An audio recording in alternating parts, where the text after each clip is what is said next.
Estamos gravando. Então, podemos começar, Flora. Então, só vou apresentar brevemente.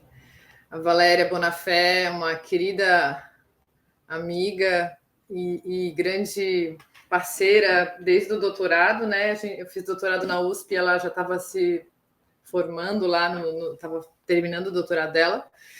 E ela é professora também, já foi professora da EMESP muitos anos. Agora ela está atuando na USP como substituta na área de composição, né, Valéria? E, enfim, tem uma larga experiência com composição instrumental.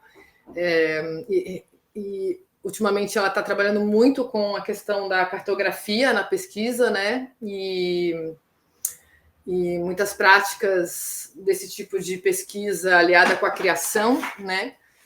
E aí ela vai falar um pouquinho hoje para a gente desse processo dela, enfim, norteando um pouquinho a partir dessa peça que a gente passou para vocês, mas também levando aí para direções que eu também não sei ainda.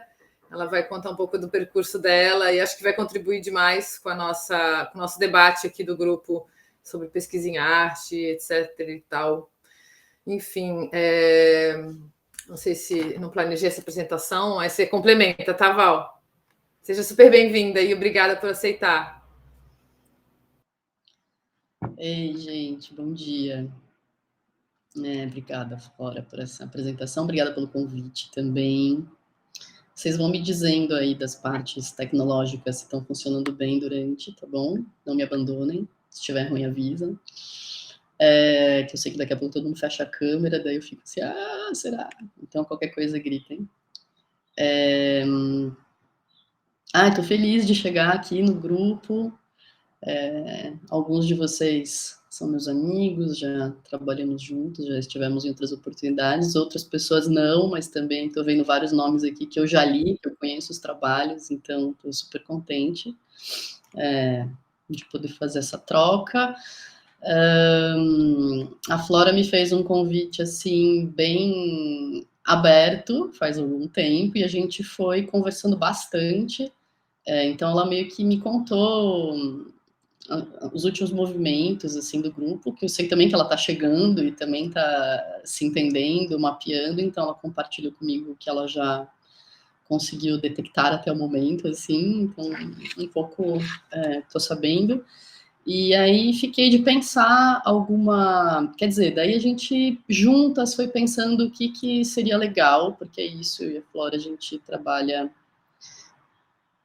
sei nem se a palavra é trabalho, mas a gente está se acompanhando há muitos anos já, e meio que a gente tem uma conversa que está em andamento, essa conversa ela existe, ela já foi em alguns momentos mais até formal, quando, por exemplo, eu participei da tese da Flora, a gente fez uma coisa mais assim, focada naquele trabalho, com alguma moldura assim, um pouco mais clara, mas a gente está sempre conversando sobre criação, sobre pesquisa, às vezes a gente passa um mês sem se falar, daqui a pouco volta e retoma um papo que estava em curso, então tem todo um fluxo aí, e ela me ajudou a pensar um pouco, e eu decidi falar sobre um processo com vocês, mas que é um processo que ele é muito cheio de camadas, e ele tem muitas entradas e saídas, assim, então ele tem uma certa complexidade, e fiquei com a dificuldade de escolher uma guia para poder falar desse processo, e depois de tentar algumas coisas, elaborar alguns roteiros, eu acabei decidindo que vou compartilhar com vocês esse processo a partir de um texto que eu escrevi sobre ele, que eu acho que é a coisa assim mais sintética que eu tenho para poder fazer em uma hora, que é um processo que facilmente eu ficaria falando tipo um dia inteiro, então o que pode ser um problema, né? Então eu escolhi um texto como uma guia, assim, que vai me ajudar a seguir um caminho que já está pensado, assim, com um começo, um meio, enfim. E então num primeiro momento eu vou fazer uma coisa que talvez seja um pouco chata, que é tipo ler um texto, mas preocupada com isso, eu criei uma apresentação que vão entrando algumas palavras, fragmentos, para ir ajudando a acompanhar essa leitura. O ponto favorável é que o texto ele é bem oral, assim, eu escrevi ele de uma maneira bem próxima da fala, da conversa, então acho que vai funcionar meio como uma pequena palestra, digamos assim, no início.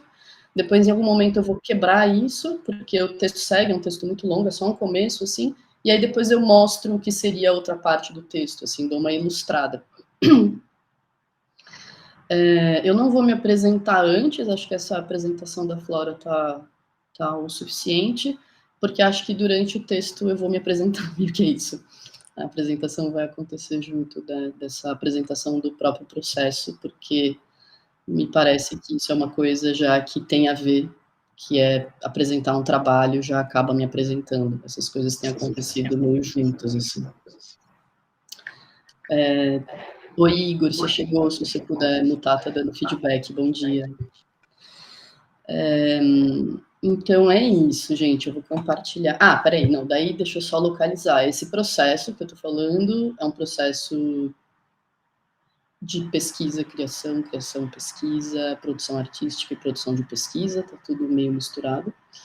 E tem a ver com uma peça que a Flora compartilhou com vocês, uma peça que se chama I-131. Eu não sei se todos tiveram a oportunidade de escutar, uma peça de 13 minutos. Mas, assim, sei lá, se não conseguiram escutar, dá para escutar depois, acho que eu não vou tomar tempo, assim, não tem nenhuma sessão específica que eu precise mostrar, assim, eu gostaria que vocês estivessem com a peça na orelha, mas se não estiverem também, depois vocês escutam, acho que não tem nada assim muito determinante, tá? Mas é sobre esse trabalho, a gente vai ficar nesse trabalho hoje. E daí depois a gente abre para uma conversa, assim, tá bom? Então...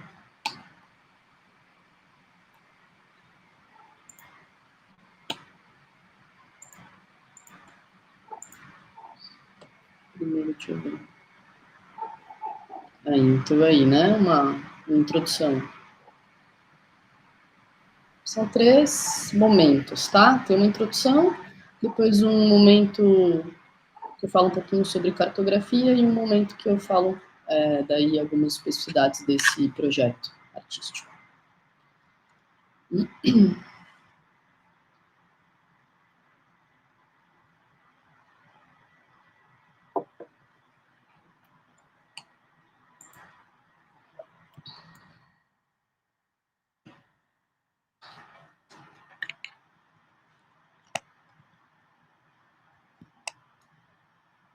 Como surge um trabalho artístico?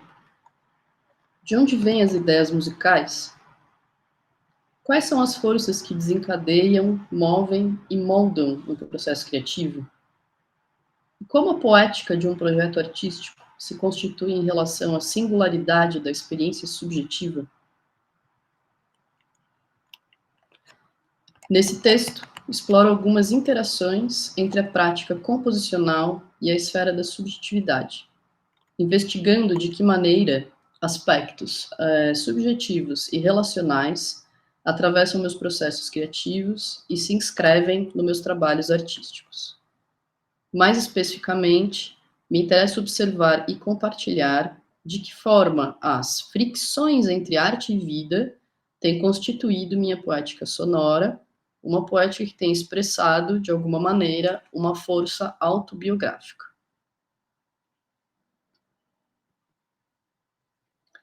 Esse movimento tanto reflete quanto nutre a produção de cartografias do meu próprio processo criativo, ação na qual me vejo engajada nos últimos anos.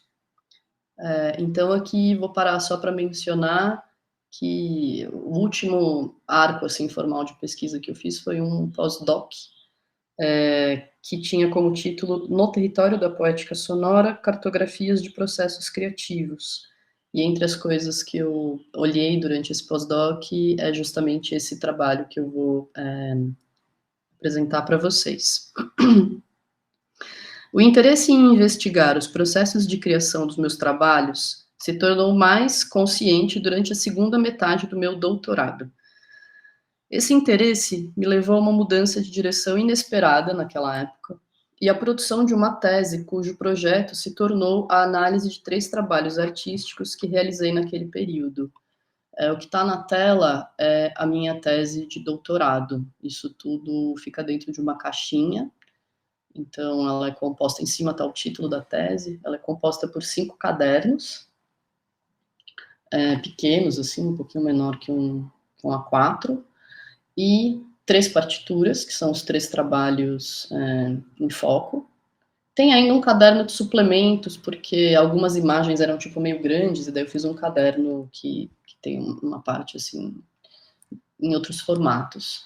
E então tem um caderno de abertura e encerramento, assim, que dá meio que o contexto, né, da tese. E daí as cores têm a ver com as cores das partituras. Então o caderno 2 é dedicado a lã, essa partitura que vocês veem do outro lado da tela, é um quarteto misto. Depois tem um terceiro caderno dedicado a uma peça para orquestra, que se chama Menina que Virou Chuva, que é esse grupo azul. E depois tem um quarto dedicado a uma peça que na época tinha esse título, mas que depois eu consegui fazer aqui no Brasil e reposicionei, hoje ela chama Trajetórias. E o caderno 5 é um caderno que entra um pouco mais em umas coisas teóricas, assim, que são meio que um conjunto de verbetes que são puxados via, como se fossem hiperlinks, assim, de dentro dos outros cadernos. Então, você está lendo o caderno 3, daí tem alguma coisa que aparece ali que te remete para o caderno 5. Então, todos os conteúdos que tinham mais a ver com puxar outros autores, citar outros trabalhos, definições, conceitos, eles estão no caderno 5, como se fosse não sei, uma espécie de glossário, assim, uma coisa desse tipo, né? Os outros cadernos, eles têm um tipo de escrita bastante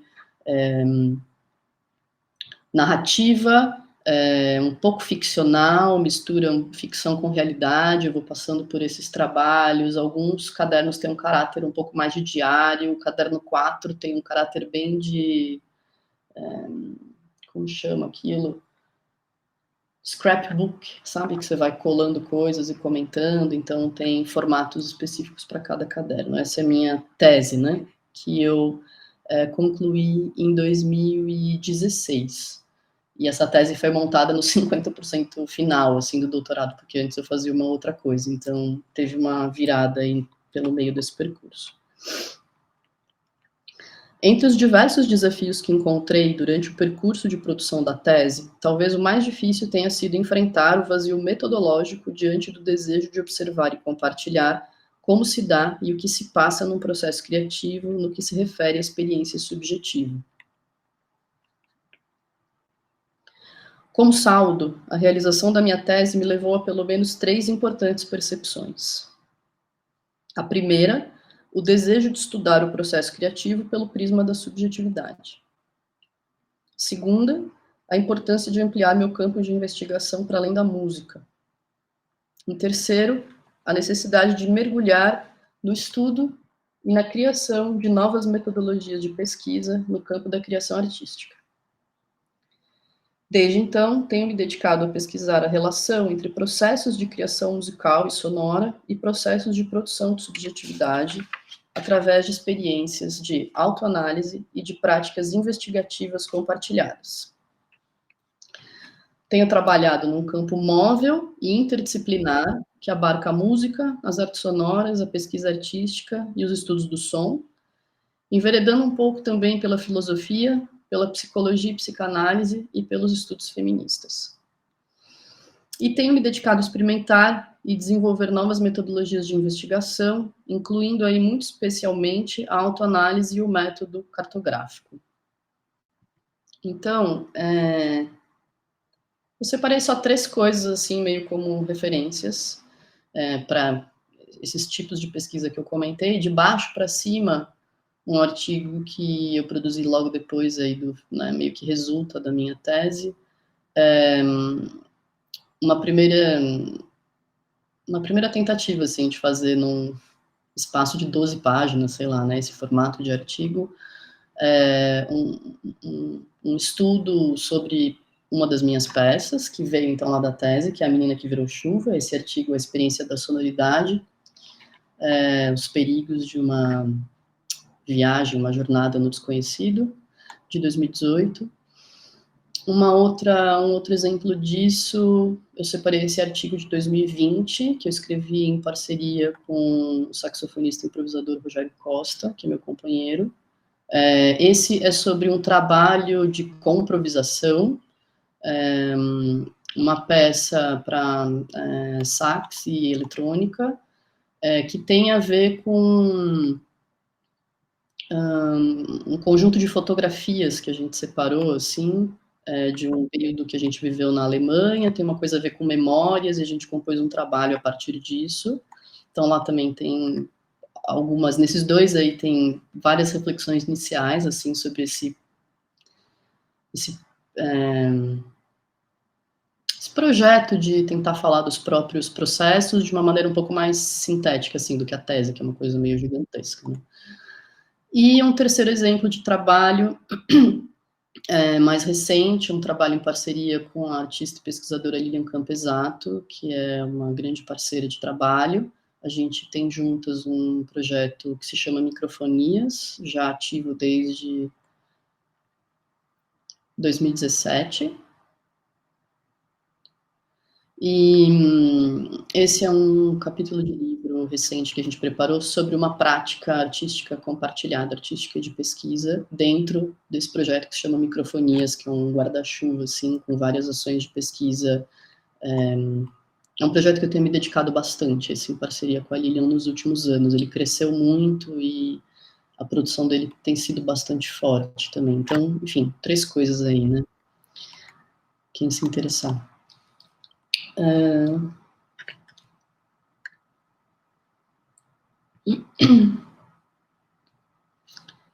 Bom, nesse texto, hoje aqui com vocês, eu vou me concentrar no processo criativo de 131, uma peça para bombo sinfônico, grupo instrumental e vozes gravadas. Isso é a formação inicial do trabalho, ele vai passar por algumas fases aqui. Nesse trabalho, a fala é um elemento central. Esse foi um trabalho que a Flora também comentou na tese dela. Acho que a gente já conversou muitas e muitas horas sobre esse trabalho, tipo, tomando um café juntas nesse contexto da tese. Então, a Flora é uma pessoa importante também dentro desse processo. Chegou a ouvir a peça antes dela estar pronta, então acho que ela conhece ele muito bem. Com forte viés autobiográfico, a peça foi criada ao longo do segundo semestre de 2017, durante um processo de descoberta, tratamento e cura de um câncer na tireoide, o que incluiu o resgate de memórias familiares a respeito da minha avó paterna, Maria Marques, falecida 10 anos antes, em decorrência de um câncer no cérebro. Por meio de um processo experimental de autoanálise, que se afasta de uma concepção analítica hegemônica de caráter mais tecnicista, formalista e pretensamente objetivo, me aproximando aqui de uma prática analítica de caráter afirmativamente subjetivo. Aqui procuro olhar para I-131, mirando não num fantasmagórico em si da obra artística, mas sim naquilo que se passa no entre, isto é, nas forças que convulsionam, sustentam e moldam um processo criativo. O texto reflete, sim, uma prática de autoanálise orientada à processualidade subjetiva e relacional de um projeto artístico particular, prática que tenho desenvolvido agora em diálogo com o método cartográfico.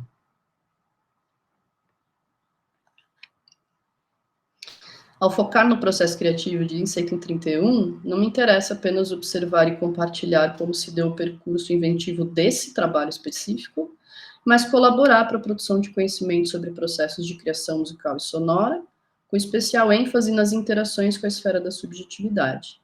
Indo um pouco mais além, espero com isso também esboçar um entendimento particular que tenho construído nos últimos anos acerca da relação entre a prática composicional e a prática de pesquisa em composição. Entendimento este que posiciona ambas como processos artísticos e investigativos, e como práticas de criação e de experimentação cartográfica de si por meio da escuta.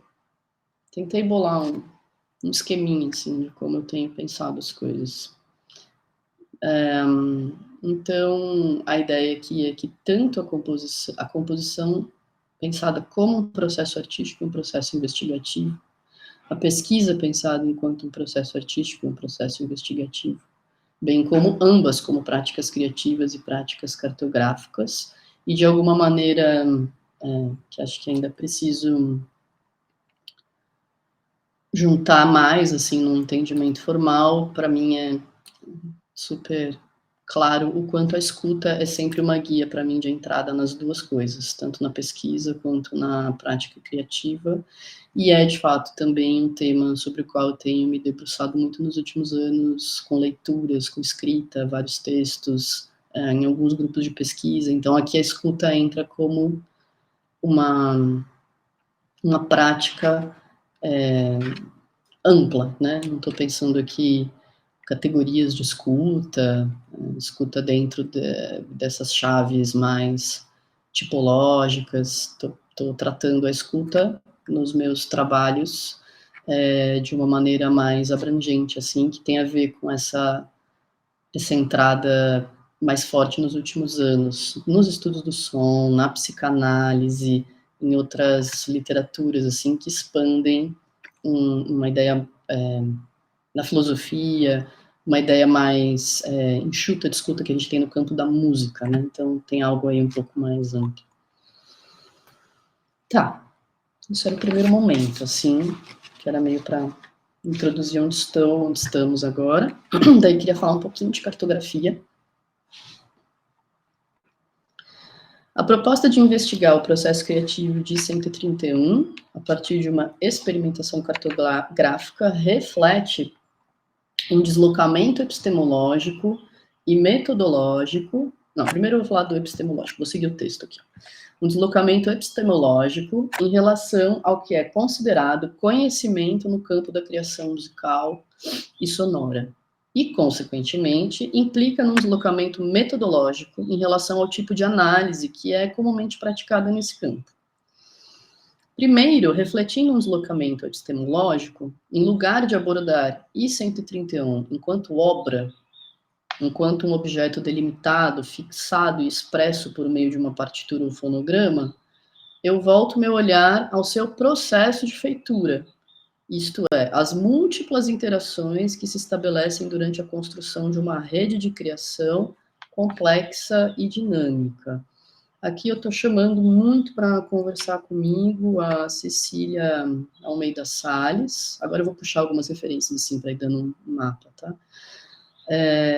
Que tem esse trabalho já bastante consolidado com crítica genética e que não me interessa muito em particular a coisa da crítica genética, mas nos textos dela me interessa bastante esse tipo de abordagem do processo criativo, assim, o que é o processo criativo, e essa definiçãozinha, assim, é meio em diálogo com ela, né?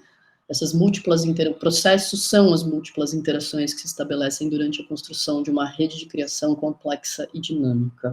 Isso vem de um livro dela que se chama justamente Redes de Criação, Construção da Obra de Arte, de 2014, Cecília Almeida Salles. No centro da investigação não estão, portanto, contornos estruturais e formais do objeto, apreendidos e expressos por meio de técnicas, teorias ou sistemas, mas sim os movimentos que o animam, isto é, o plano de forças que o produzem, que o produz. Aqui, um pouco para conversar com o plano de forças, para não ficar tão assim, lá no Deleuze, uma coisa tão distante, eu tenho usado bastante algumas autoras, não sei se vocês conhecem um livro que se chama Pistas do Método da Cartografia. Então, essa referência aqui de relação entre processo, plano de forças, daí tem uma referência legal dentro desse livro, que é um texto que chama O Coletivo de Forças como Plano de Experiência Cartográfica, da Liliana da Escócia e Silvia Tedesco. E é apoiado em Deleuze e em Simondon, né? Mas aproxima um pouco mais O livro trata bastante de experiências práticas, então não fica só no campo de uma discussão teórica, sempre tem uma exemplificação num projeto prático, né? Às vezes, não necessariamente de arte, tem poucas coisas de arte até nessa coleção, mas umas coisas de educação, que tem muito ações implicadas, né? Fica um pouco mais palpável. Inevitavelmente, essa mudança de perspectiva implica um deslocamento na abordagem investigativa. Mirar no plano de forças que constitui um processo criativo nos convoca não apenas a uma abertura de foco no momento da análise, mas a romper efetivamente com a noção de representação e a buscar outros agenciamentos do olhar. Por algum motivo minha câmera cortou aqui, mas vocês seguem me ouvindo, né? Assim, como resultado desse duplo deslocamento, né, do deslocamento tanto epistemológico quanto metodológico, bom, como eu fiz vários cortes, deixa eu só ressintetizar. Essa ideia do deslocamento epistemológico tem a ver com o que é considerado conhecimento no campo da composição, né? E o metodológico é como a gente pode acessar algum conhecimento, né?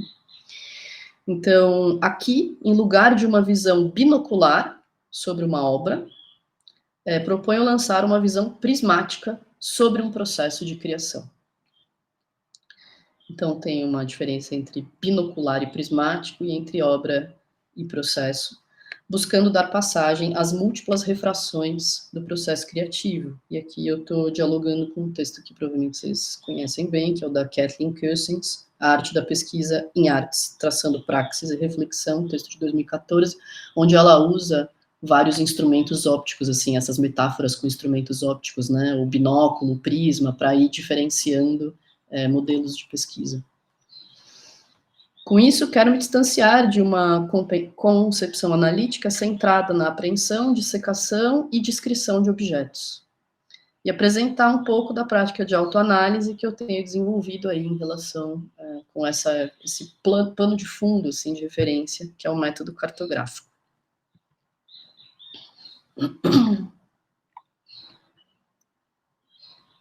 O texto está todo escrito assim nessa pegada de proposta, né?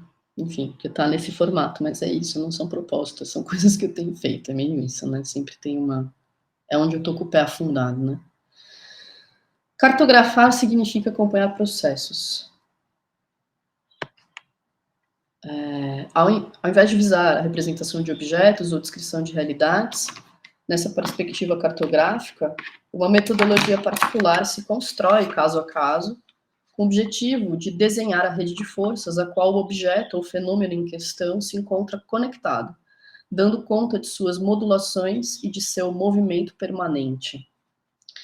Diferentemente do mapa, esse sim destinado à representação de um todo estático, a cartografia é um desenho que acompanha e se faz ao mesmo tempo que os movimentos de transformação da paisagem. Aqui eu estou chamando a Sueli Roni, que acho que é a última referência que eu vou jogar na roda hoje, é o Cartografia Sentimental, de 2016. Essa opção metodológica revela um ethos da pesquisa que opera não por unificação e totalização, mas por subtração do único. Assim, o método cartográfico se compromete com o desejo de observar as instabilidades, as diferenças, as contingências, aquilo que é singular, que vaza ou escapa à categorização. O cartógrafo, por sua vez, é alguém que se dispõe a compreender as diferentes faces de um processo a partir da sensibilidade de seu olhar, minuciosamente trabalhado com o objetivo de captar as forças que operam para além do visível ou que se apresentam imediatamente. Não se espera do cartógrafo que ele se mantenha numa posição de distância e neutralidade. Ao contrário, é esperado que ele esteja imerso nas intensidades do tempo presente, que habite e se engaje no território investigado, que esteja disponível e que se abra ao encontro. dando língua para afetos que pedem passagem. Isso é uma citação da Ronick também. Beleza, então, depois dessa breve introdução, eu vou compartilhar com vocês, tentar compartilhar algo dessa experimentação cartográfica em cima do processo de 131, que é, bom, uma peça de 2017, então a gente está falando de um processo que já está enrolando há 6 anos, com idas e vindas, mas bastante intenso, assim, então por isso que ele é meio gigante. Vou apresentar alguma coisa sobre ele, assim, meio para dar alguma materialidade desse texto, que foi um pouco assim, né, mais verborrágico. E então, meio para pontuar algumas coisas importantes aqui. Desde o início eu tenho documentado esse processo. Essa é uma preocupação que já, quando eu completei a minha tese ali em 2016, depois de ter passado por essa autoanálise de 3 processos criativos, um grande aprendizado ali foi também em relação à documentação de processos. Apesar de que, mesmo antes de eu me dar conta disso, eu sempre fui bastante cuidadosa com as minhas caixas arquivo de cada peça, assim, trabalhada. Então, meio que depois disso eu comecei só a ter um pouco mais de atenção a coisas que eventualmente eu não guardava antes. Ah, isso aqui não é tão importante, vai para o lixo, então eu passei a ser um pouco mais cuidadosa e mais acumuladora, assim, então virei aquela louca, assim, do acúmulo dos materiais, dos processos. E então, com isso, 131, que eu comecei aí em 2017, já depois da experiência da tese, eu fui bastante cuidadosa, com alguma tristeza no meio do percurso, porque uma coisa que eu nunca fui boa e não sou até hoje é com HDs. Então, eu já tive na minha vida 2 grandes acidentes. Um deles foi já depois de 131, então, infelizmente, tem alguns materiais gravados que eu perdi. Mas já incorporei isso também como parte do processo. Assim, faz parte, o acidente do HD faz parte da cartografia, assim, porque inclusive teve coisas que eu precisei revisitar e refazer e acabou movendo também para outros lugares. Mas o que eu queria dizer é que esse arquivo, que talvez a gente possa chamar de uma arqueologia do processo criativo de 131, ele tem muitos materiais e materialidades, assim, ele é bem heterogêneo. Então, ele tem anotações, ele tem esboços, ele tem fotografias, vídeos, áudios, mas eu incluo também nesse processo coisas como essa, tipo esse encontro que a gente está fazendo, que também é uma forma de eu revisitar o processo, elaborar, conversar com pessoas, falar sobre isso, e provavelmente movimentos acontecerão ainda. Então, vale dizer que faz parte desse arquivo de pesquisa de 131, uma primeira palestra que eu fiz em 2018, logo depois que a peça foi estreada, no EMA, que é uma série aqui da USP, que a gente tem encontros, música atual, não tem mais, tá meio parado isso. Depois, naquele mesmo ano, eu fiz, no final do ano, uma palestra sobre a peça também no Som, aqui o nosso grupo de pesquisa. Então, foi um outro público, uma outra galera, uma outra discussão. Lá para 2019, acho que foi o trabalho com a Flora, que foi não só para a tese dela, mas também um podcast que a gente montou na Sonora, focado nesse trabalho e num trabalho da Alma Laprida, que também tem a ver com o contexto familiar, foi um outro momento. Eu já fiz uma conversa sobre esse trabalho daí durante a pandemia com um grupo de pesquisa da UFBA e também com um grupo de pesquisa da UFMG, que foi um outro momento também importante. Sei lá, tô lembrando aqui, essas interações, elas sempre impactam, refletem e modulam de alguma maneira essa peça que me parece que eu fico tentando encerrar e não consigo. Na verdade, toda vez que eu penso que eu vou encerrar, eu produzo uma outra versão dela. É isso que tem acontecido. Eu acabei, antes de entrar aqui, eu acabei de escrever uma mensagem para o Paulo, que eu já vou apresentar para vocês quem é, falando: Paulo, pelo amor de Deus, chega. E ele falou: também acho. vamos, porque eu falei, me manda aí uma última versão estéreo, porque eu vou hoje conversar com outras pessoas, vamos pegar a última, porque tem, tipo, 2 milhões, assim, de versões, passa a última. E aí ele passou e falou, meu, chega, e eu falei, nossa, chega, vamos encontrar semana que vem, e ele usou essa expressão, vamos selar essa caixa, e eu achei bacana, assim, que é meio isso mesmo. E eu falei, vamos, mas eu já duvido, sabe? A gente vai fazer esse momento, mas para ele eu acho que vai rolar, para mim eu não tenho certeza.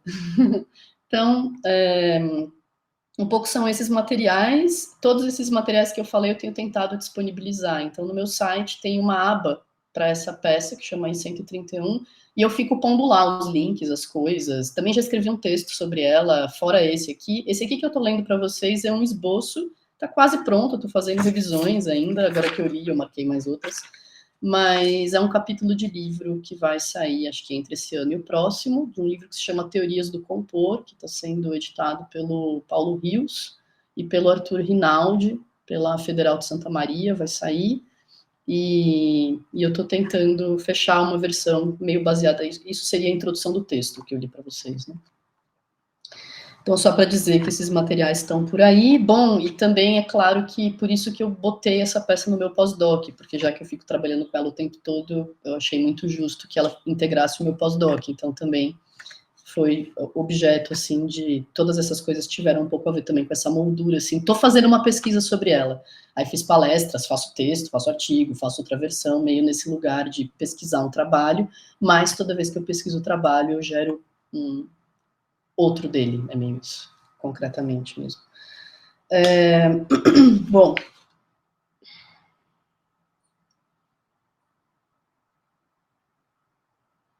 Tá.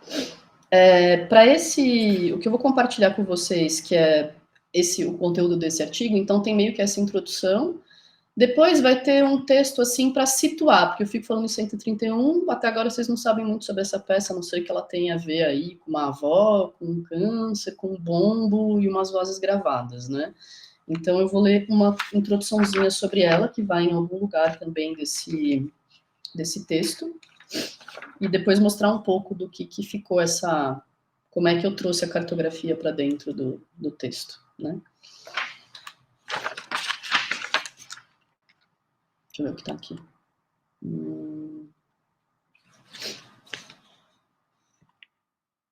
Então, tá, deixa eu voltar para cá antes de falar da peça, que acho que isso aqui ajuda.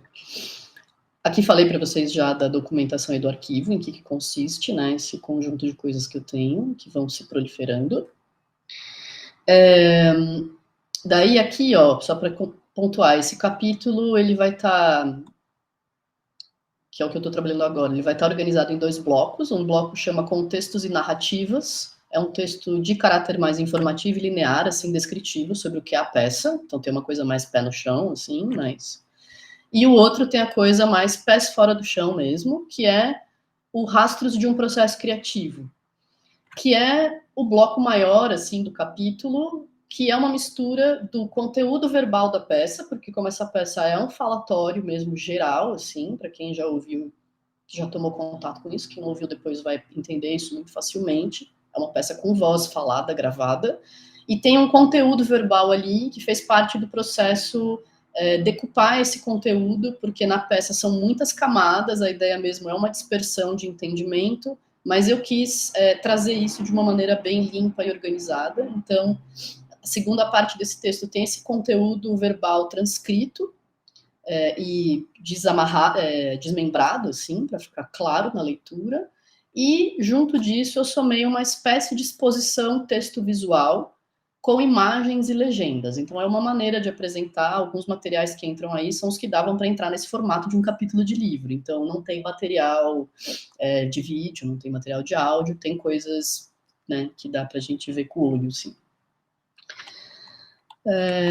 E é isso. Ela está dividida, essa exposição que eu chamei de exposição texto-visual, em 12 cenas, e ela tem um caráter diagramático. Claro que no livro a gente vira páginas e a coisa fica linear, mas tem um aviso ali sobre essas 12 cenas não terem tanto uma linearidade, né?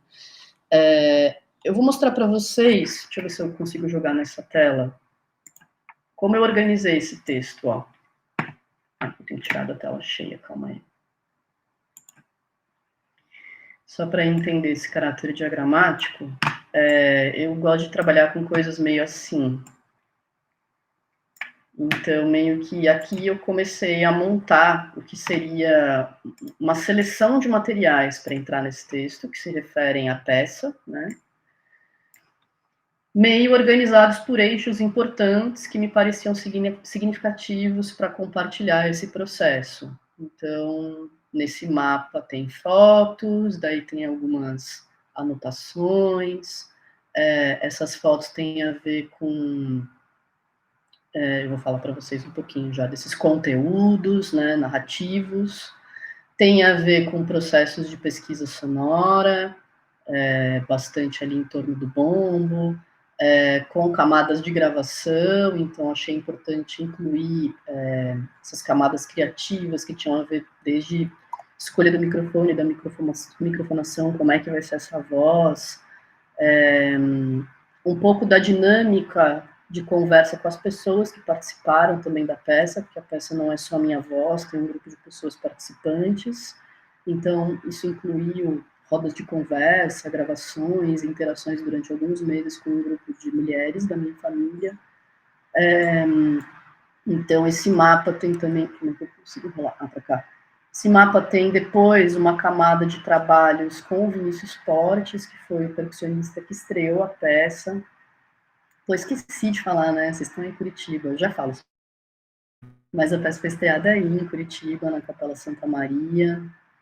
O Felipe esteve até envolvido lá, colaborou com a gente na difusão da minha peça e de outras compositoras, já contextualizo um pouquinho o projeto já. Então, tem momentos aí dessa gravação com o Vinícius, que aconteceu 2 anos depois aqui em São Paulo, porque com esse processo aberto, claro, que eu convidei o Vinícius para a gente fazer uma outra versão, que fosse uma versão gravada. Eu vou passar um pouquinho por esse mapa já com mais calma, tá? Mas só para dizer, em relação ao texto, meio que foi fazer uma seleção do grande arquivo que eu tenho, colocar aqui, entender o que dava para botar nesse lugar do texto, e a partir dessa seleção eu fui tentando organizar isso num formato de frases, né, assim, de construir uma coisa que cabe nessa ideia de um capítulo de livro. Mas isso aqui tem mais a ver com o pensamento, assim, de múltiplas conexões que vão se estabelecendo, né?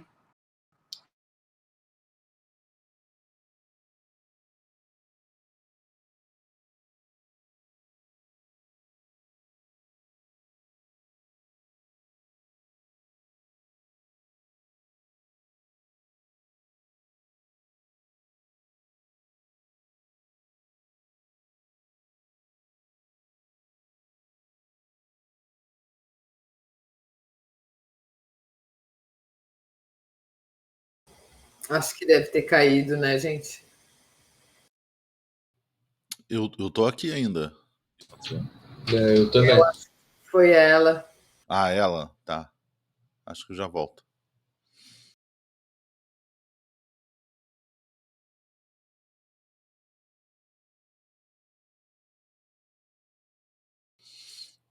Pois é, o DITS tem dado muito problema, né? Tá na hora de aposentar. Tô tentando dar uma chance para um open source, mas não tá deixando na mão, né? E o Chrome não, o Meet não grava, né? O Meet não grava e o Teams é muito pesado. É uma bosta, Muita gente reclama que não roda na máquina. E o Zoom é o Zoom, né? Aquela porcaria também, mas parece que é o que funciona, mas sei lá. O Zoom tem que fazer assinatura? Só assinatura. E eu sempre me bato com o Zoom. Toda vez dá errado aquilo. Eu gosto de JIT, para mim, a maioria das vezes sempre estava no JIT. Mas com a gente ele tem sempre dado problema. Sim? Todo encontro tem dado um... Ele dá uma desligada, né, uma hora, às vezes não compartilha, mas eu também tentei essa mesma coisa, assim. Só que eu acho que teria que usar ele via programação para ele ser mais estável, sabe? Aquela versão dele. Já né? entendi. Pois é. Acho que a Val está se comunicando. Tem gente mandando aqui, ué, caiu? Ela já deve estar entrando, ela já visualizou a minha mensagem. Então, Jitsi, sou só. Mas também deve ter sido a internet dela, porque todo mundo ficou estável, né? Pode ser, às vezes é isso também, né? Que dá uma. As internets Sim. estão oscilando, né?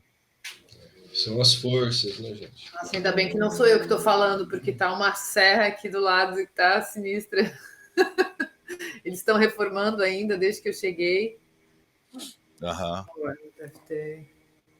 Aliás, não esquece aquele Airbnb lá que você ia me passar. Ah, vou te mandar, é aqui do lado. Ela tá tentando voltar, tá? Só um Beleza, instantinho. tranquilo.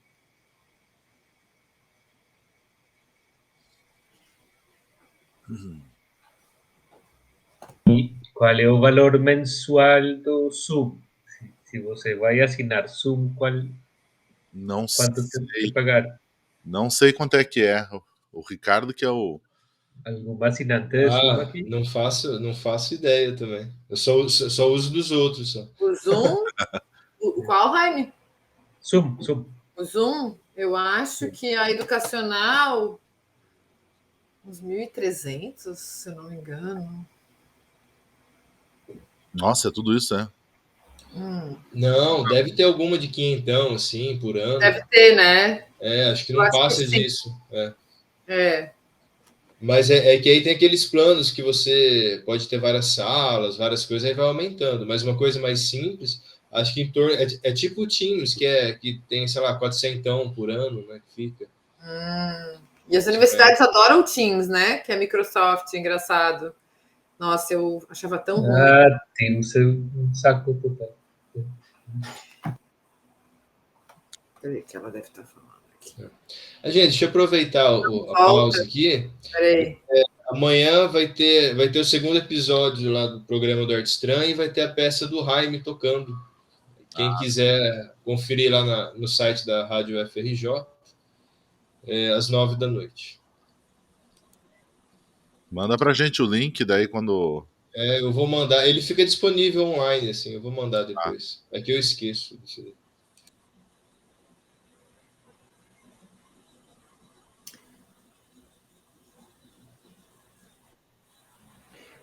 Ela disse que não está conseguindo entrar. Qualquer coisa. Ué, que estranho. Será que a gente criaria um outro link? Mas ela deve conseguir. Vamos esperar um pouquinho. Não, por que é? Se ela não conseguir, obviamente, a gente. Aí, ó. Tá aí? Tá aí. Tá aí.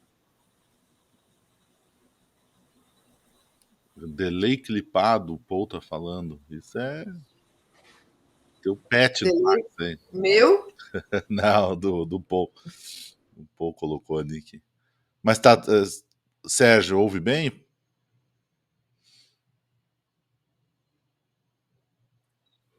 Oiê? Oi, Valéria. Oi. Tá aí? Nossa, gente, rolou uma loucura aqui. Eu até desliguei geral aqui, peraí. Tá. Foi para todo mundo, então. Foi para todo mundo? Mas eu não sei, porque eu caí aqui também e não consegui voltar. Tô conseguindo agora. Cara, ficou muito louco, não deixava voltar. A maioria ficou, mas alguns caíram, eu acho. Nossa. Deixa eu ver se vou botar pro fone aqui, porque. Nossa, para mim foi muito estranho. De repente voltando tretou aos aqui. poucos. Acho que o Ditsi tá selecionando, ele não gostou alguma coisa de vocês aí. Acho que o Ditsi não gosta de multifônico, hein? Ó, cara, essa câmera aqui tá rolando, né? aqui antes de cair, viu? De repente tudo ficou multifônico e caiu. Sim, estamos te vendo, Valéria. Desculpa aí o problema técnico, mas agora parece que tá estável. Podemos voltar. Parece. Não, tudo bem, mas foi na hora certa também. Foi bem no. Tinha duas partes a fala, foi perfeito o problema técnico no tempo. Beleza. Beleza. Só preciso reabrir coisas aqui, peraí. Eu tava quase reiniciando já. Eu também. Tava nessa aqui também. Quase Nossa, eu reiniciando. passei muita dificuldade com, às vezes tinha aula que perdia uns meia hora, assim, daí eu pressionei lá a contabilidade para comprar o Zoom, daí não deu, aí acabou a pandemia. Mas é o seguinte, Val, eu passei todos os links que você falou, acho que só não passei a minha tese, posso passar também. Por favor, E importantíssimo. deixa eu lembrar de algo quando você está ligando aí. Ah, a gente está tentando ver se vamos projetar essa peça da Val aqui na UDESC. Vamos ver, né, Val? Não está nada certo ainda, mas pode ser que ela realmente não dê ainda o ponto final e não vai acabar nunca. Meio isso. Bom, eu vou retomar daqui, então, para dar uma apresentada na peça e depois mostrar um pouquinho do que ficou essa experimentação cartográfica aí. Então, vamos lá. Vou seguir, tá bom? Acho que todo mundo voltou, né? Tá. Então, vamos lá. I-131 foi um trabalho criado no segundo semestre de 2017, vocês já sabem disso.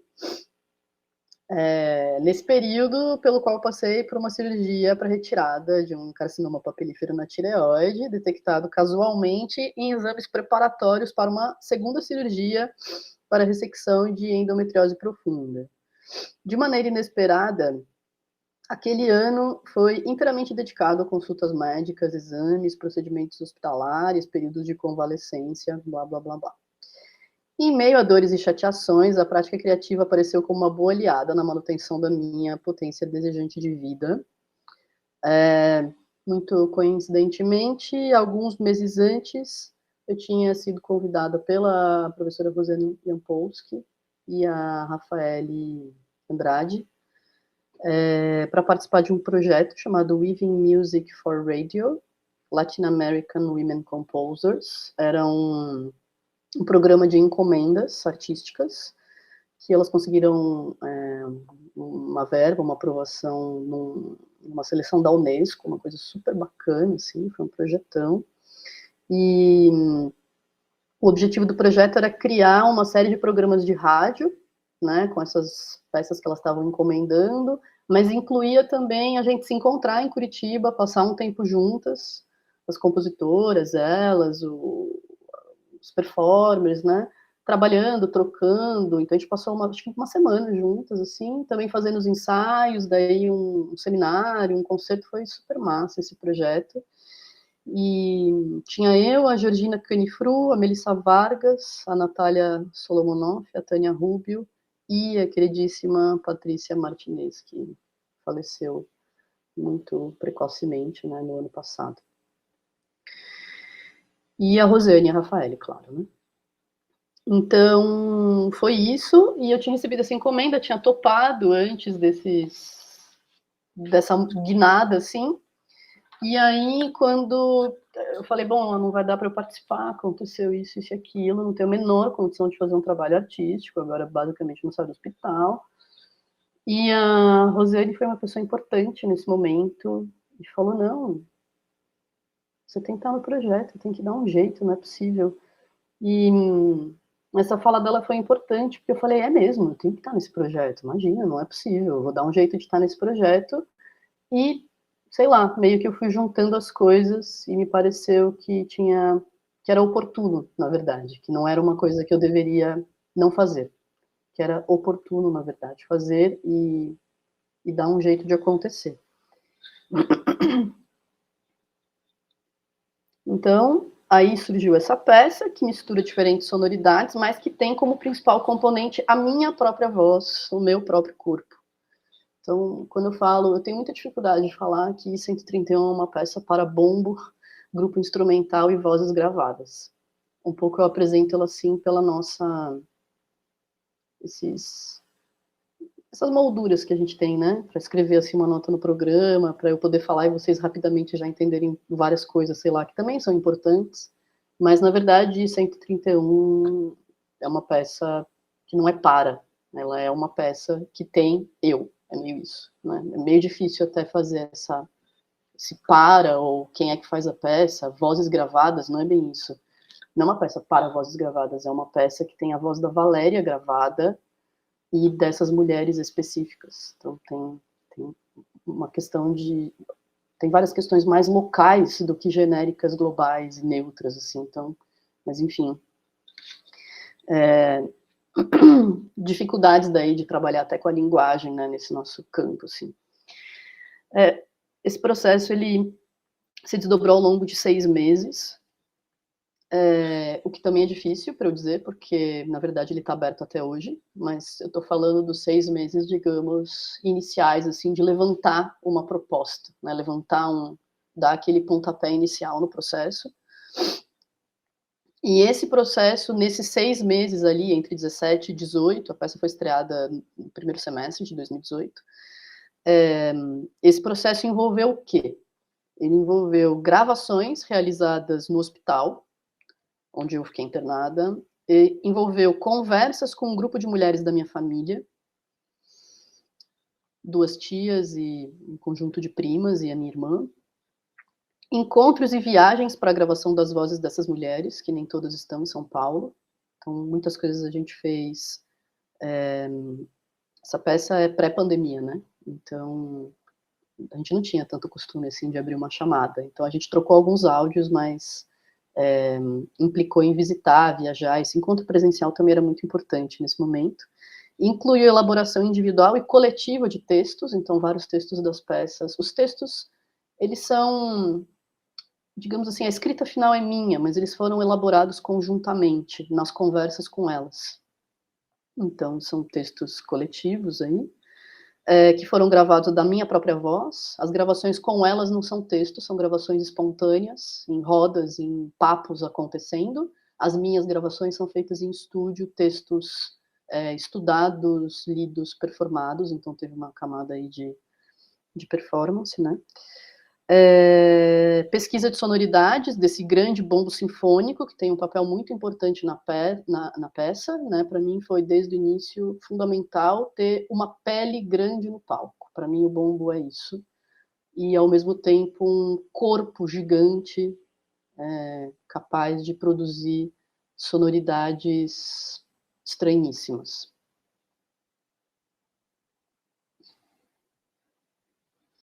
Composição de partes instrumentais, porque no início tinha um grupo que tocava junto, um quinteto. No início não, na primeira versão, essa versão ainda existe, enfim, tá aí. Envolveu edição de som e composição das partes eletroacústicas, né? Depois de gravar tudo isso, entrei naquela etapa de edição, montagem e tal. E depois, quando eu comecei a trabalhar na mix, aí entrou o Paulo Assis. Então, depois de ter montado toda a peça, eu chamei o Paulo para trabalhar comigo, que é um sujeito fantástico, um camarada muito gente boa, assim, e que tem uma pesquisa. A pesquisa dele de mestrado foi justamente sobre masterização. Então, eu falei, eu tenho que fazer com esse cara. E a gente começou a trabalhar, somos colegas, né, do mesmo grupo de pesquisa, então a gente começou a trabalhar juntos já desde a mixagem, pensando o que ia ser esse tape e tal. Então, o Paulo já entrou na confecção do tape lá em 2018. E aí seguimos juntos até hoje, trabalhando nessa faixa eletroacústica aí, em diferentes versões. E naquele momento, então, foi tudo isso e também inventar uma notação. Como é que eu ia passar isso para os músicos? A parte deles era meio fora de uma notação mais tradicional. Então, como é que eu anotava esse bombo? Então, uma notação que envolve um pouco alguns desenhos, assim, a partitura precisou ser pensada também de alguma maneira. Depois, lógico, a camada de ensaios e tal, né, ajuste, revisão, entre tantas outras tarefas não tão bem discerníveis e delimitadas, que talvez eu não saiba muito nomear. Isso tudo marcou aquele processo ali dos primeiros 6 meses, né. Então, essa é a primeira versão da peça. Deixa eu ver aqui o que eu tinha. Minha própria voz. Um pouco já falei isso aqui, esqueci de ir passando. As tarefas ali daquele primeiro momento do processo. Tudo isso eu fui documentando, né? E essa primeira versão, que foi estreada aí, então, dentro desse projeto, na Capela Santa Maria. A Ingrid, que não está aqui, mas eu sei que passa por aqui, porque a Flora me contou que ela passa por aqui, colaborou com a montagem da peça, o Márcio também, Sternagel, Eles eram os regentes envolvidos na montagem das peças todas, então a peça não tem regência, mas eles ajudaram a trabalhar a montagem da peça. O Vinícius era esse percussionista solo, esse bombo no centro do palco da capela. Os músicos estavam dispostos ali em cima, no mezanino da capela, espalhados assim no escuro. 5 instrumentos capazes de fazer sons longos, isso é uma coisa importante, que tem a ver com uma sustentação harmônica, que acontece em alguns momentos da peça, no escuro. E um feixe de luz só no Vinícius, assim, no palco. Essa foi a primeira situação. Depois disso,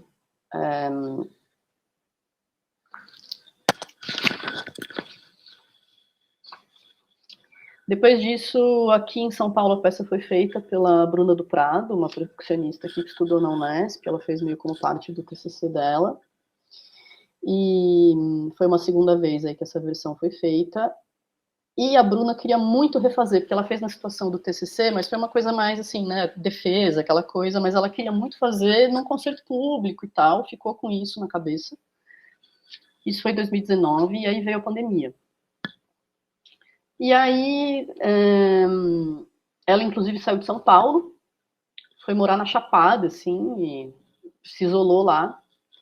Mas já meio pro fim, assim, da pandemia, quando a gente começou a arriscar sair, fazer coisas, a Sonora, que é um grupo que eu faço parte, recebeu um convite para fazer um programa no MAC, aqui, que é o Museu de Arte Contemporânea, em São Paulo, para fazer um programa mostrando os trabalhos das artistas da Sonora.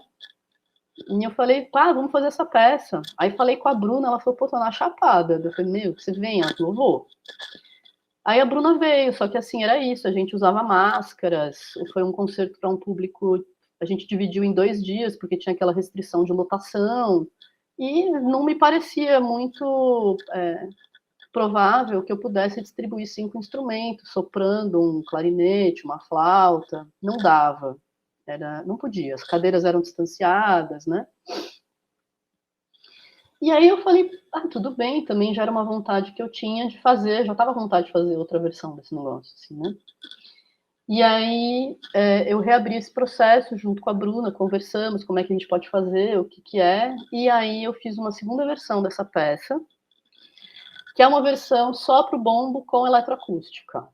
E aí eu precisava dar um jeito nessa parte instrumental, e, enfim, a solução mais óbvia era eu fazer essa parte instrumental na minha própria voz, meio que não tinha possibilidade de eu fazer isso de outro jeito, que foi uma vontade que eu tive já em sequência ao concerto da Capela Santa Maria, que era que essas 5 linhas, porque a peça é de 5 ou múltiplos de 5, que ela fosse feita com coro, porque eu senti falta que esses instrumentos pudessem ser mais vozes, na verdade. E eu fiquei com isso na cabeça. Depois, não tinha a menor possibilidade de montar isso com coro, mas eu pensei, eu posso ser um coro. E daí, eu voltei para o estúdio e fiz um coral de Valérias, que faz esses 5 instrumentos. E com isso, eu fiz uma segunda versão. Claro que na hora que você abre o tape, você dá uma remixada, muda isso, muda aquilo. Então, tem uma segunda versão. Então, tem um tape para a primeira e um tape para a segunda. São tapes diferentes. E aí, a Bruna fez a peça aqui, com Valérias não só falando, mas umas Valérias cantando também.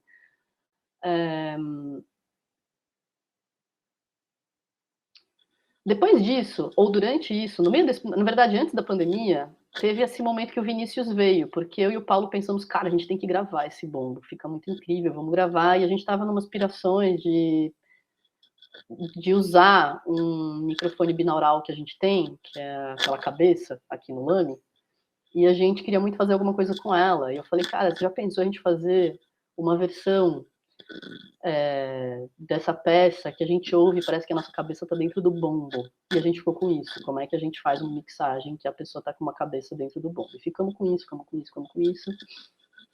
Não sei se a gente conseguiu exatamente uma cabeça dentro do bombo, mas a gente conseguiu muitas coisas e o Vinícius estava vindo. E aí eu falei, pô, você topa? E ele super topou e a gente foi pro estúdio. E a gente fez uma gravação, sei lá, com todos os microfones que a gente conseguiu do estúdio. E falou, grava tudo que puder, porque o cara tá aí, depois a gente vê o que faz. Então depois a gente entrou numa terceira fase, que foi fazer muitas opções de mixagem, que deu na terceira versão, que tem. Então, essa é uma versão acusmática para falantes, é uma possibilidade. E a gente tem até agora um estéreo, um ambisonics e talvez alguma possibilidade de quadre, porque a Flora falou comigo agora. E é assim, né? As coisas vão acontecendo. Então, essa versão ambisonics foi estreada antes de ontem. Aqui no departamento de música, na série Música do No Som, série Música com uma interrogação. Falei, vamos botar essa peça lá, Paulo. Daí a gente programou e aí a gente correu para fazer essa versão ambisonics. E é claro que na hora do concerto, a primeira vez que a gente passou o som, aquela correria de sempre, que vocês sabem, a gente passou o som tipo de manhã, para o concerto que ia ser no fim da tarde. Na hora que a gente passou o som, eu falei, não, cara, não dá para essa sala tá com essa iluminação, pelo amor de Deus, a gente vai ter que fazer um blackout. Não tem como, essa peça vai precisar de um blackout. Daí, não, tudo bem. Aí olhamos um para a cara do outro, assim, pô, mas um blackout também não é isso, né? Aí o Paulo falou, cara, podia ter uma coisa no palco, né? Um objeto. Porque nisso ele estava juntando uma ideia que a gente já tinha conversado, eu já tinha conversado, enfim, com 1000 pessoas. Eu tinha muita vontade de reconstruir a cadeira. Para quem ouviu a peça, tem uma cadeira nessa peça. Uma cadeira que não existe mais, a cadeira da minha avó. E eu tinha muita vontade de falar com um marceneiro, artista, você é artista e marceneiro, para a gente tentar fazer essa cadeira a partir do relato das pessoas. Enfim, uma proposta artística, desenvolver um objeto a partir da memória das pessoas, não tem esse objeto. E eu nunca fiz, e eu queria muito fazer uma versão que fosse meio instalativa, que a pessoa sentasse nessa cadeira, ela não sabe bem o que é, ela senta, escuta, mas no fim da peça ela se vê nessa cadeira e tal. E na hora o Paulo falou, pô, tinha que ter um objeto no palco. Eu falei, pô, cara, era aquela cadeira, né, que eu não fiz. Daí ele falou, é verdade. Eu falei, não tem problema. Corri, comprei uma cadeira antes de ontem, saí de lá da passagem meio-dia, corri, comprei uma cadeira que tem mais ou menos um formato parecido. E a gente fez no palco um esquema com uma luz meio, tudo apagado, mas com uma luz meio longe, ficava uma silhueta de uma cadeira, assim. Então, meio que agora existe a terceira versão, que é uma versão acusmática com uma cena, que é uma cadeira. Então, eu preciso partiturar essa versão e ela vai entrar aí nas possibilidades dessa peça, né? Um novo arranjo dela. E tem essa versão para fones binaural, com vídeo, que eu estou fazendo. Uma das minhas primas, que participa da peça, ela é tradutora de inglês. Eu falei, meu, você traduz isso? Ela falou, claro. E ela fez uma versão em inglês de todo esse texto. E eu queria muito montar um vídeo com legenda em tela, porque é uma peça que eu gosto muito, é um processo importante que eu já compartilhei com várias pessoas de fora do Brasil e elas não entendem nada, porque a peça é em português. Então, isso está em curso também. Em algum momento vai ter a versão 4, que é esse vídeo com legendado. E aí vou reabrir essa mixagem, coisas vão acontecer. Acho que aqui eu acabei. Um pouco sobre a peça, então. Ela se relaciona com... E 131 faz parte de um grupo de trabalhos que tem emergido de questões vitais. Isso está rolando há algum tempo. Isso inclui peças como A Menina que Virou Chuva, que está na tese, a partir da experiência de luto. E 131 tem a ver com essa experiência de adoecimento e cura. Estou bem. Mãe Maré, que é uma peça mais recente, que é uma peça que eu fiz durante o puerpério e que tem a ver com isso, com o nascimento da minha filha e esse momento posterior. Nessas peças, a intimidade, o afeto, as fragilidades, vulnerabilidades e o desejo de afirmação da vida. A Ronique é muito importante aqui para essas evocações sobre desejo e afirmação de força vital. Saltam para o primeiro plano. São trabalhos meio exemplares, assim, na minha produção, no que diz respeito a algo que rompe de um conjunto de elementos aparentemente alheios ao universo sonoro e musical, mas tudo que compõe essas peças, o projeto geral, as sonoridades, os recursos técnicos, o método de trabalho, as decisões globais e locais, tem origem naquilo que é vivido e que constitui efetivamente minha própria experiência subjetiva.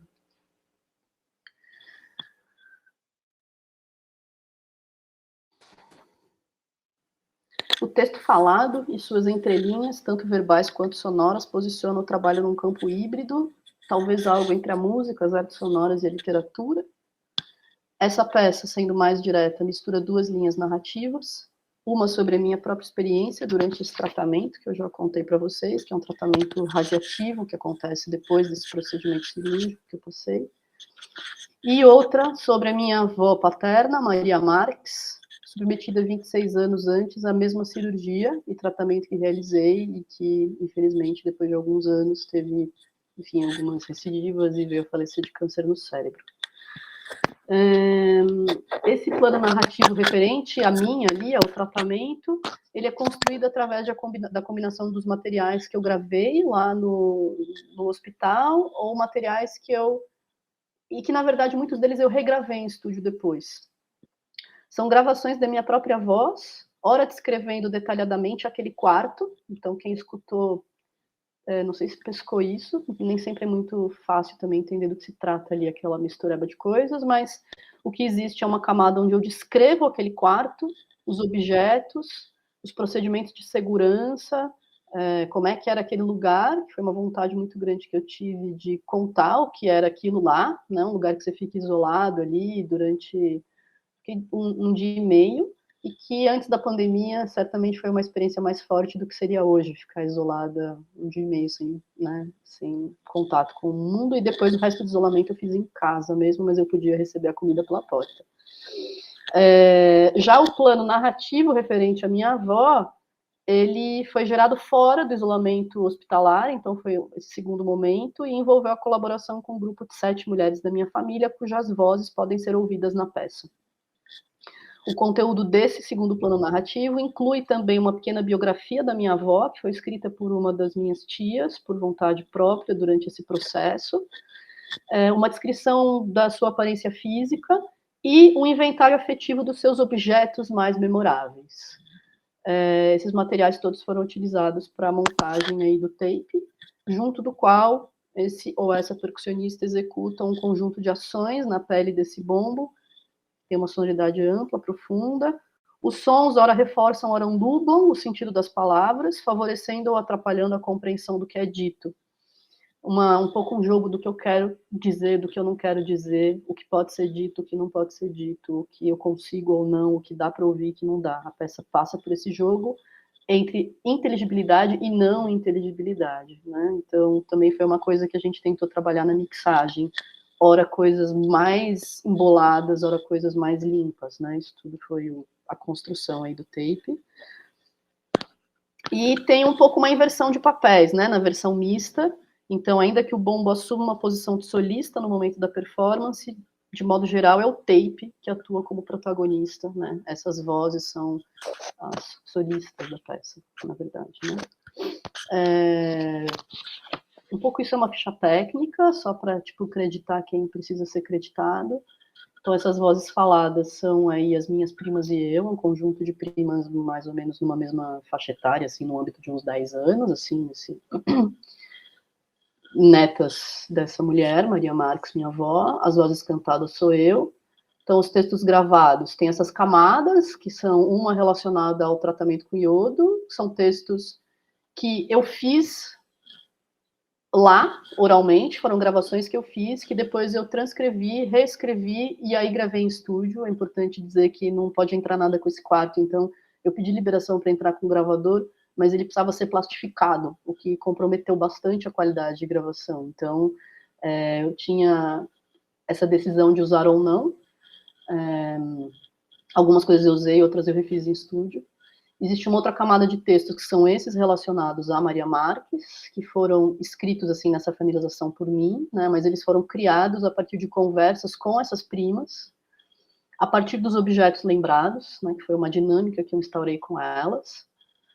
E tem essa biografia, então esses são os textos, assim, que foi feita por uma das minhas tias, os locais de gravação, hospital, a casa da minha avó foi um lugar de gravação, porque foi lá que eu marquei a reunião com as minhas primas, para isso ter um sentido, assim, especial. A gente fez as conversas lá, no antigo quarto dela. Então, o que vocês ouvem na peça, a parte central, que é a roda que fala sobre um anjinho que foi quebrado, e a parte final que fala sobre a cadeira, são cortes da roda de conversa sem edição, aquela parte final que parece que tem 20 mil camadas somadas sobre a cadeira. Aquilo é realmente uma conversa entre as pessoas, falando todas ao mesmo tempo. Isso foi lá, na casa da minha avó. Gravações no Lame, gravações na casa dessa minha tia em Itupeva, foi um dos lugares também de encontro, e algumas coisas que eu fiz aqui em casa, no meu estúdio que eu tenho aqui. Estúdio, assim, essa sala que eu tô falando com vocês. E coisas que o Paulo fez, tanto no Lame, lá na USP, quanto na Audioclix, que é o estúdio dele. Para finalizar, eu vou mostrar 4 imagens para vocês.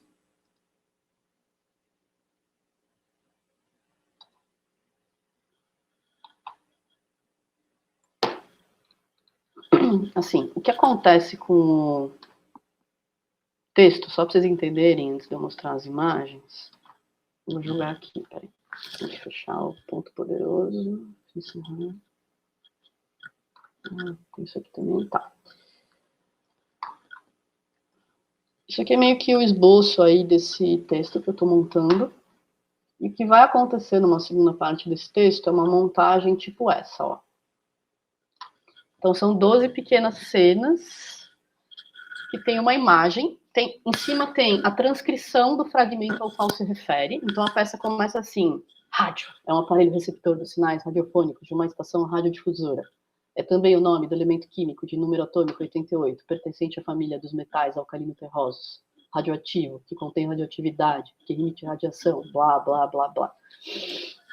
Então, aqui é um fragmento desse texto. Então, se você for lendo esses fragmentos que tem nesses sinaizinhos aqui, decrescendo de maior menor, a cada cena, você tem o texto da peça todo recomposto aqui. São tipo os cabeçalhos de cada cena. Ao mesmo tempo, referente a cada um desses fragmentos, eu selecionei um material, uma coisa do meu arquivo. O que teria a ver com isso que eu quero falar? Daí eu selecionei uma imagem, e para essa imagem eu gerei uma espécie de legenda nessa exposição, que são textos onde eu vou explorar alguma camada. Então, enfim, isso é meio longo, porque são 12, mas eu vou mostrar tipo algumas, assim, só para ficar claro como eu compus essa, não sei, algum tipo de produto dessa cartografia, né? Tipo, esse texto, não sei se isso está claro, mas enfim, esse texto, ele não é a cartografia, né? No fim, nada é a cartografia. A cartografia é um projeto de cartografar, né? E ela vai gerando várias saídas, né? Como se fossem subprodutos, digamos assim, que são saídas de comunicação com quem quer entrar na cartografia e, ao mesmo tempo, elas retroalimentam o processo cartográfico. Então, essas 12 cenas são tipo uma possibilidade de comunicação dessa cartografia para o plano de um texto, né? E, ao mesmo tempo, me devolvem, porque no processo de feitura, óbvio que eu descubro 2.000 coisas trabalhando nesse arquivo, né? Então é isso, gente. Algumas daquelas fotos que vocês viram nesse mapa aqui, eu selecionei, não cabia tudo, obviamente, daí eu peguei algumas delas para poder compartilhar no texto e fui escrevendo algo sobre elas. Então, são essas 12 cenas aí. E eu vou ler, sei lá, acho que uma, por causa do horário, senão a gente não conversa. Tá bom? E aí vocês vão fazendo perguntas, qualquer coisa eu vou falando mais a partir de perguntas. Eu tinha separado 4, mas agora eu acabei de ver que são 11 já. Eu vou botar a da cadeira, por exemplo, já que foi uma coisa que eu falei para não ficar qualquer outra imagem desconectada. Então essa é uma das cenas. E aí eu vou ler o textinho para vocês que eu montei para acompanhar essa cena, tá bom?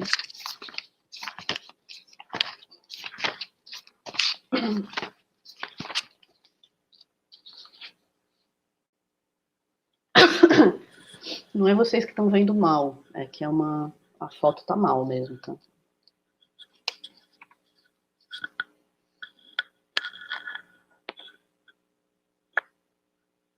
Esse trecho eu não consegui transcrever inteiro, porque na roda de conversa só tem o início dela, que dá para entender, e depois são múltiplas vozes. Então, o que está aqui na transcrição é a cadeira. Quem falou a cadeira? Eu não falei, mas, gente, é muito importante a cadeira. Gente, até chorei. Você vai lembrar. Só que qual era o lance da cadeira? E por que será que era esta cadeira?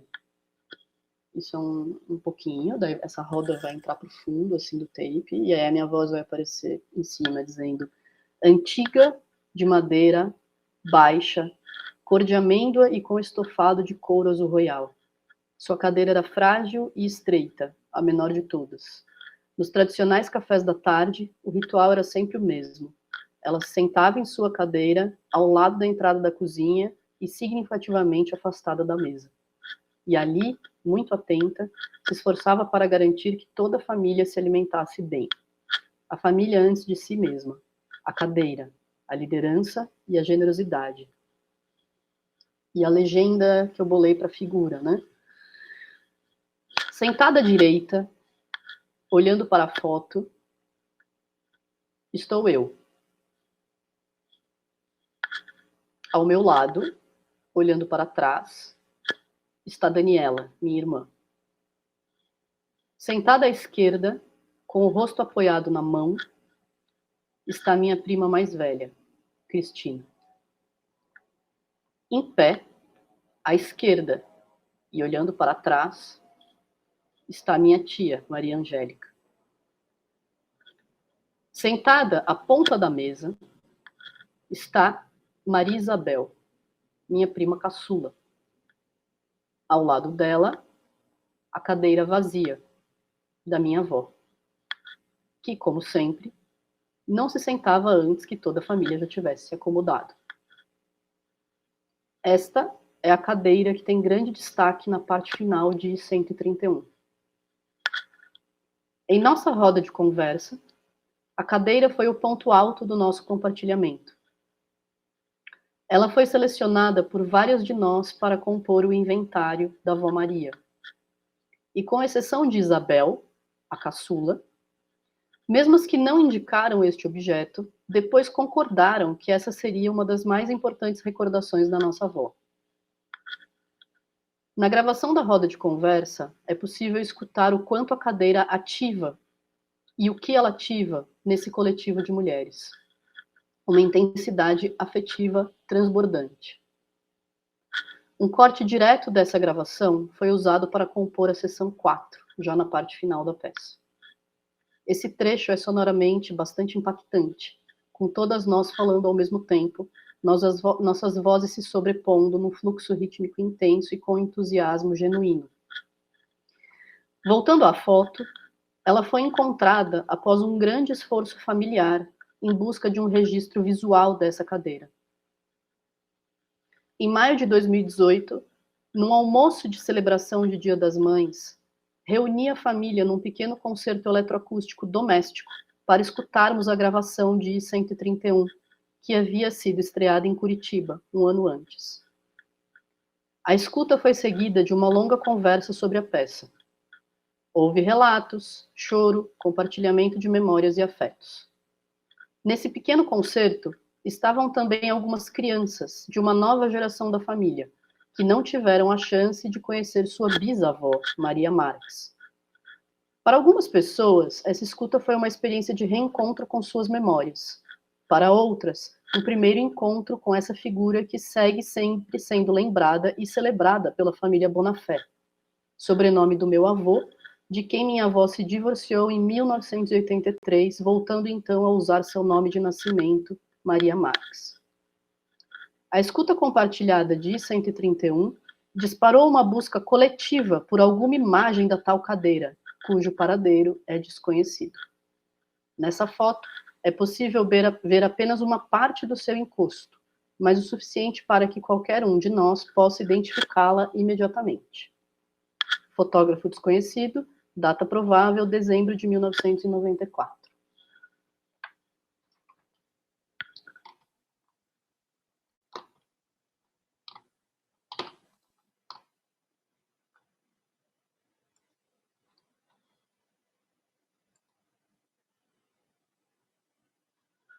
Gente, ia tirar o compartilhamento, mas eu não vou tirar porque, de repente, na conversa, se ainda tiver alguma coisa para mostrar, eu volto. Eu vou parar por aqui, para a gente ter um tempo para bater papo. Claro que eu tinha planejado mais coisas, mostrar mais coisas, mas espero que tenha dado uma cobertura, assim, nas camadas de produção criativa, de produção de pesquisa, né? Como é que eu penso um artigo, como é que eu penso um processo de investigação sobre um processo artístico, o quanto essas coisas se retroalimentam, né, se misturam, são indiscerníveis, o quanto no meu processo composicional tem muita pesquisa e o quanto na pesquisa tem muito processo criativo. Um pouco a ideia era mostrar essa esse imbróglio, assim, e não necessariamente dá conta de cobrir o que é esse processo criativo, né? Então, eu acho que meio que tá bom, aí se tiver necessidade eu vou abrindo outras coisas, mas meio que vou parar de falar por aqui e deixar vocês falarem um pouco.